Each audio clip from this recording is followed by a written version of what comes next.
Rewmi 24 TV. dal leen ak jàmm ci xibaar dimanche 14 avril 2024 niki 14 avril 2023 bi ñu génn nag ci lañu arrêté woon son excellence monsieur Bassirou Diomaye Diakhar Faye mu doon arrestation boo xamee ne bu ñaaw la rek ci mbedd yi dañu ko fekk patamee ko dugal ko ci oto bi yóbbu ko mu mel ne boobaak léegi tey jii la 14 avril 2024 boobaak léegi daal dinay mat 1 an mu doon misaal boo xamee ne yàlla suñu borom wane na ci kàttanam dëgg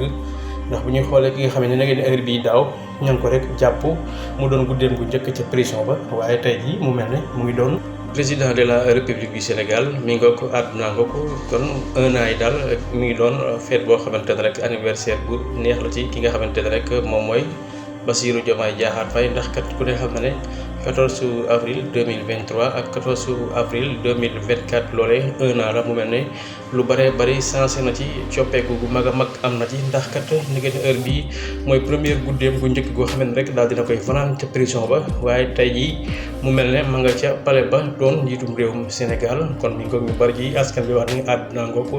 doomu adama bi di nga ko bëgg a toroxal waaye yàlla rek moom mën a toroxal nit am na ñoo xamante ne yàlla bindu na nu ko pour ñuy torox waaye yàlla bind na ku dul torox te yàlla nag bindul ku dul dee mu mel ne kon ay révélation la yoo xam ne ñu bari ci askan bi lii daal dinay rek doon exemple ci ne jaay doole rek baaxul ak ci lu mu mën a doon mu mel ne kon ki nga xamante ne rek moom mooy président bi daal léegi ni heure bi daaw rek lañ ko arrêté woon yóbbu ko ca prison ba kon mu mel ni fi mu toll nii 14 avril 2024 bi maa ngi ko fekk ca palais ba tey ji moo jiite ña ko patame woon yóbbu ko moom moo jiite lépp ci Sénégal mu doon loo xamee ne daal histoire bu rëy la ci ki nga xamante ne mooy Bassirou Diomaye Diakhar Faye